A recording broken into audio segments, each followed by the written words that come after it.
عبادت کرنا دین کی نصرت نہیں ہے۔ آگے سنو، مسلمانوں پر مال خرچ کرنا بھی اسلام کی نصرت نہیں ہے۔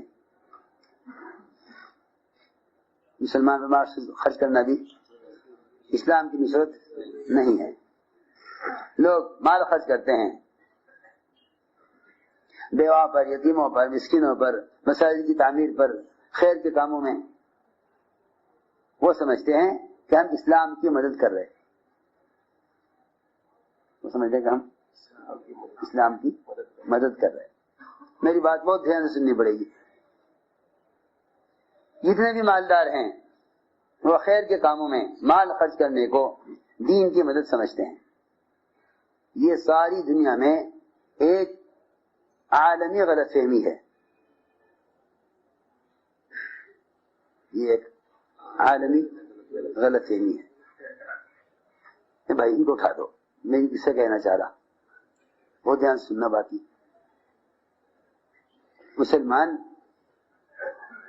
خیر کے راستوں میں مال خرچ کرنے کو اسلام کی نصرت سمجھتے ہیں۔ یہ عالمی غلط فہمی ہے، یہ عالمی غلط فہمی ہے۔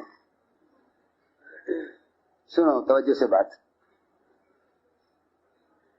جتنے بھی مالدار مسلمان ہیں وہ خیر کے کام میں مال خرچ کرنے کو اسلام کی نصرت سمجھتے ہیں۔ یہ عالمی غلط فہمی ہے، یہ عالمی غلط فہمی ہے۔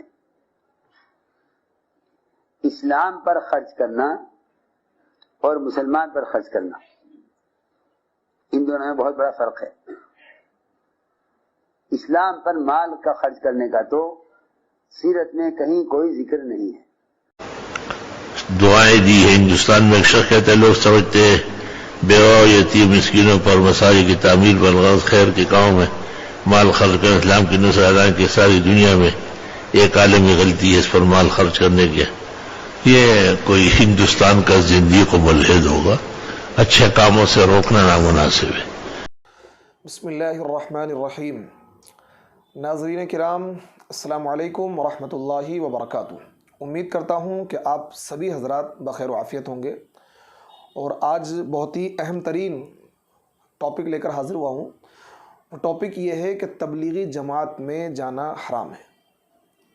بڑا عجیب سا لگا ہوگا، تعجب ہوا ہوگا، تھمبنیل پر یہ لکھا ہے تو بڑا آپ کو عجیب سا لگا ہوگا۔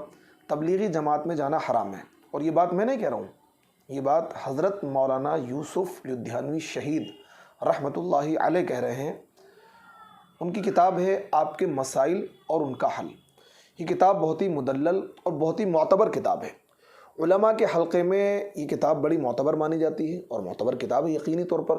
حضرت مولانا یوسف لدھیانوی شہید بھی ایک معتبر علماء کی فہرست میں ان کا نام ہے، اور بڑے جید اکابر علماء میں سے شمار کیے جاتے ہیں۔ بعض لوگ تبلیغی احباب کیا کرتے ہیں کہ وقت کے اکابر نے اگر کوئی بات تائید میں کہہ دی تو اس کو لے لیتے ہیں، لیکن اگر انہوں نے کسی منکر پر کسی نکیر کری ہے تو اس کو نہیں لیتے ہیں۔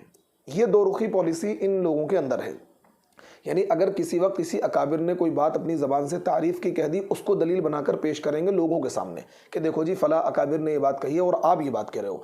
ان اکابر کی وہ باتیں جو انہوں نے اپنے کسی موقع پر کوئی بات کہی ہے تبلیغی جماعت کی اصلاح کے تعلق سے، یا تبلیغی جماعت کی کوئی غلط فہمی ہے اس کا ازالہ کیا ہے، اس کو منظر عام پر نہیں لاتے، یعنی مانتے کسی کی نہیں ہیں، اپنے مطلب کی باتیں لے لیتے ہیں۔ جیسے کہ ہود کا معاملہ تھا، افتؤمنون ببعض الکتاب وتکفرون ببعض، بعض باتوں پر عمل کرتے ہیں، بعض باتوں پر عمل نہیں کرتے ہیں۔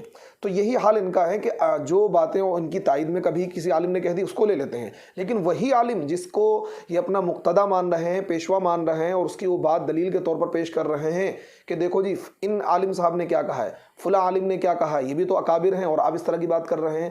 اب میں یہ چاہ رہا ہوں، یہ سلسلہ شروع کروں گا کہ ہر اس اکابر کی بات لے کر آؤں گا کہ دیکھو ہمارے ان اکابر نے فلاں موقع پر یہ بات کہی تھی تبلیغی جماعت کے تعلق سے، اب آپ کیا کہیں گے۔ حضرت مفتی تقی عثمانی ہے، ہر عالم نے اپنے وقت پر منکر پر نکیر کری ہے، لیکن یہ ماننے کو تیار نہیں ہے، کیونکہ نہ ماننے کا مزاج ہے۔ یہ تبلیغی جماعت نہیں بلکہ تحریفی جماعت ہے، قرآن اور حدیث میں تحریف کرنے والی جماعت ہے۔ دیکھیے یہ کتاب ہے آپ کے مسائل اور ان کا حل، یہ کتاب کیا ہے؟ جلد نمبر 10 آپ کے مسائل اور ان کا حل، معتبر کتاب ہے۔ علماء کرام بلکہ اس سے فتوے دیتے ہیں، مفتیان کرام اس کتاب کو پڑھتے ہیں اور اس کتاب کے حوالے سے فتوے دیتے ہیں۔ دیکھیے جلد نمبر 10 ہے، صفحہ نمبر آپ کے 25 ہے، جلد نمبر 10 صفحہ نمبر 25۔ دیکھیے جلد نمبر 10 ہے، صفحہ نمبر 25 ہے۔ کتاب کا نام ہے آپ کے مسائل اور ان کا حل، مصنف ہے مولانا یوسف لدھیانوی شہید۔ حضرت سے ایک سوال کیا گیا اور حضرت اس کے جواب میں کہتے ہیں کہ تبلیغی جماعت میں جانا حرام ہے۔ دیکھیے سوال کیا ہے، آپ نے جو آپ صلی اللہ علیہ وسلم سوال کیا ہے کسی تبلیغی بھائی نے، اس کا جواب حضرت نے دیا ہے۔ آپ صلی اللہ علیہ وسلم نے جو دین کی تعلیم دی تھی وہ مسجد نبوی کے ماحول میں یعنی مسجد کے اندر دی۔ اس تعلیم کے لیے آپ نے کوئی الگ مدرسہ جیسی صورت اختیار نہیں کی یا کوئی الگ جگہ اس کے لیے مقرر نہیں کی، تو پھر آج کیوں ہمارے دینی اداروں میں مسجد تو بہت چھوٹی ہوتی ہے مگر مدارس کی عمارتیں بہت بڑی بڑی بنا دی جاتی ہیں، بہت بڑی بڑی بنا دی جاتی ہیں؟ اگر یہ چیز بہتر ہوتی تو آپ علیہ الصلاۃ والسلام اس چیز کو سب سے پہلے سوچتے۔ حالانکہ مسجد کا ماحول بہت بہتر ماحول ہے، وہاں انسان لایعنی باتوں سے بھی بچ سکتا ہے۔ یہ پہلا سوال ہے ان کا۔ دوسرا سوال کہہ رہے ہیں آپ صلی اللہ علیہ وسلم نے اصحاب صفہ کو جو تعلیم دی بنیادی وہ ایمانیات اور اخلاقیات کی دی، ان کو ایمان سکھایا، لیکن ہمارے دینی مدرسوں میں جو بنیادی تعلیم دی جاتی ہے وہ بالکل اس چیز سے ہٹ کر لگتی ہے۔ اور برائے مہربانی میں اپنی معلومات میں اضافے کے لیے اس بات کی وضاحت طلب کرنا چاہتا ہوں کہ آپ صلی اللہ علیہ وسلم نے جو اصحاب صفہ کو تعلیم دی وہ کیا تھی؟ یہ دوسرا سوال ہے، سنتے رہیے گا، میرے ساتھ بنے رہیے گا، بڑی قیمتی بات آپ کو پتہ لگے گی۔ تیسرا سوال وہ کر رہے ہیں، ہمارے مدرسوں سے جو عالم حضرات فارغ ہو کر نکلتے ہیں ان کے اندر وہ کڑھن اور فکر دین کے مٹنے اور آپ صلی اللہ علیہ وسلم کے طریقے کے چھوٹنے کی نہیں ہوتی۔ جو فکر اور کڑھن حضرت محمد صلی اللہ علیہ وسلم کی تھی یا حضرات صحابہ کی تھی، اور وہ لوگوں سے اس عاجزی اور انکساری سے بات نہیں کرتے جس طرح ہمارے اکابر اور آپ یا اور جو دوسرے بزرگ موجود ہیں وہ بات کرتے ہیں۔ یہ تیسرا اعتراض یا تیسرا سوال کہہ لیجئے ان تبلیغی بھائی کا۔ چوتھا کہہ رہے ہیں معذرت کے ساتھ اگر اس خط میں مجھ ناچیز سے کوئی غلط بات لکھی گئی ہو تو اس پر مجھے معاف فرمائیں، اگر اس خط کا جواب آپ خود تحریر فرمائیں تو بہت مناسب ہوگا۔ یہ ان صاحب نے سوال کیے ہیں۔ اب حضرت دیکھیے کتنا مدلل اور کتنا بہترین حضرت نے جواب دیا ہے اور اس جواب کو چھپایا گیا۔ حضرت کہتے ہیں جواب، حضرت صلی اللہ علیہ وسلم نے ہمارے شیخ حضرت شیخ زکریا ہمارے شیخ کے فضائل اعمال نامی کتاب کی بھی تعلیم نہیں دی، پھر تو یہ بھی بدعت ہوئی۔ کیا آپ نے اکابر تبلیغ سے بھی کبھی شکایت کی؟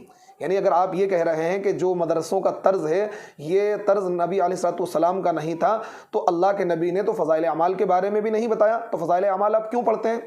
حضرت دوسرے سوال کا جواب دے رہے ہیں، آپ کو کس جاہل نے بتایا کہ ہمارے دینی مدرسوں میں حضرت صلی اللہ علیہ وسلم والی تعلیم نہیں؟ کیا آپ نے کبھی مدرسے کی تعلیم کو دیکھا اور سمجھا بھی ہے، یا یوں ہی سن کر ہانک دیا؟ اور رائے ونڈ میں جو مدرسہ ہے اس کی تعلیم دوسرے مدرسوں سے اور دوسرے مدرسوں کی رائے ونڈ سے مختلف ہے؟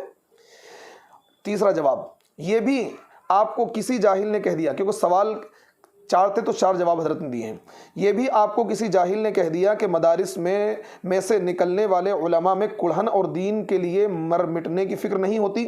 غالباً آپ نے یہ سمجھا ہے کہ دین کی فکر اور کڑھن بس اسی کا نام ہے جو تبلیغ والوں میں پائی جاتی ہے۔ دیکھیے حضرت اس غلطی کی نشاندہی کر رہے ہیں کیونکہ تبلیغ والے کہتے ہیں بس دین کی کڑھن تبلیغ والوں کو ہے، مدرسے والوں کو نہیں ہے، یہ تو تنخواہ لے کر نماز پڑھاتے ہیں اور اپنے کمروں میں چلے جاتے ہیں۔ حضرت کہہ رہے ہیں آپ کی غلط فہمی ہے۔ جواب، آپ نے جو لکھا ہے، جواب نمبر 4، آپ نے جو لکھا ہے کہ کوئی غلط بات لکھی ہو تو معاف کر دوں، میں نہیں سمجھا کہ آپ نے صحیح کون سی بات لکھی ہے۔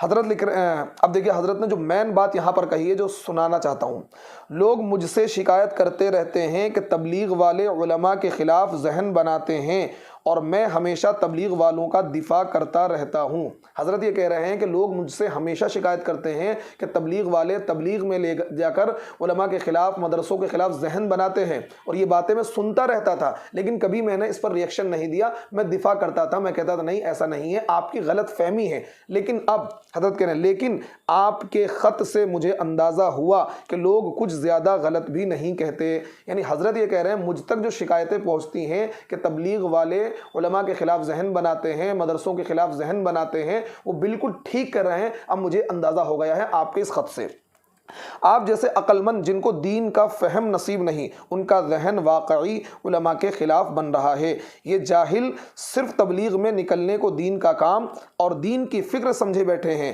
اور ان کے خیال میں دین کے باقی سب شعبے بیکار ہیں۔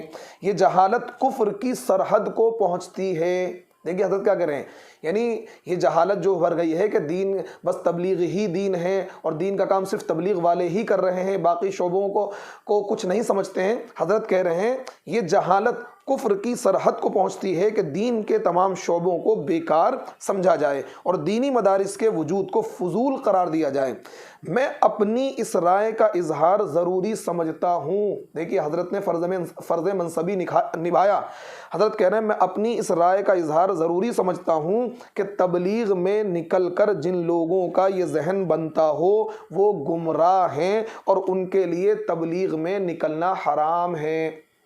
دیکھیے تو اس لیے میں نے کہا کہ تبلیغ میں نکلنا حرام ہے ایک خاص علت کی وجہ سے، اور یہ بات میں نہیں کہہ رہا ہوں، حضرت مولانا یوسف لدھیانوی شہید رحمۃ اللہ علیہ اپنی کتاب آپ کے مسائل اور ان کا حل جلد نمبر 10 صفحہ نمبر 25 سے 26 تک 2 صفحوں میں یہ مضمون ہے۔ حضرت نے کہا کہ جن لوگوں کا تبلیغ میں جا کر یہ ذہن بنتا ہے کہ علماء کے خلاف ذہن بنتا ہے، مدرسوں کے خلاف ذہن بنتا ہے، اور وہ یہ سمجھتے ہیں کہ دین کا سارا کام ہم ہی کر رہے ہیں اور اس سے بہتر دین کا کوئی کام نہیں ہے، بس یہی دین کا کام ہے، علماء کی تخفیف ان کے دلوں میں پیدا ہو رہی ہے، تو یقیناً یہ لوگ گمراہ ہیں اور ایسے لوگوں کے لیے تبلیغ میں جانا حرام ہے۔ کیوں حضرت نے حرام کہا؟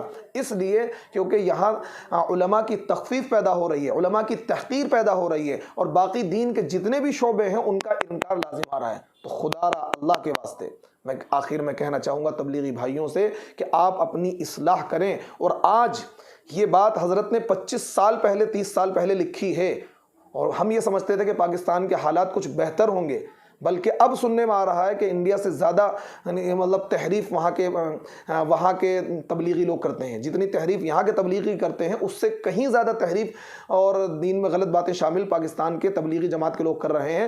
اور 25-30 سال پہلے دیکھیے یہ حال تھا، آج میں کہتا ہوں 100% تبلیغی جماعت میں جانے والے لوگوں کا اکثر 100% تو نہیں کہیے، 1-8% شاید اس میں ایسے لوگ ہیں جو مطلب علماء کی ناقدری نہیں کرتے ہیں، لیکن 99% لوگ ایسے ہیں جو علماء کی ناقدری کرتے ہیں، علماء کی تحقیر کرتے ہیں، اور اس کام کے علاوہ باقی سارے دینی شعبوں کو، مدرسوں کو فضول سمجھتے ہیں، بیکار سمجھتے ہیں۔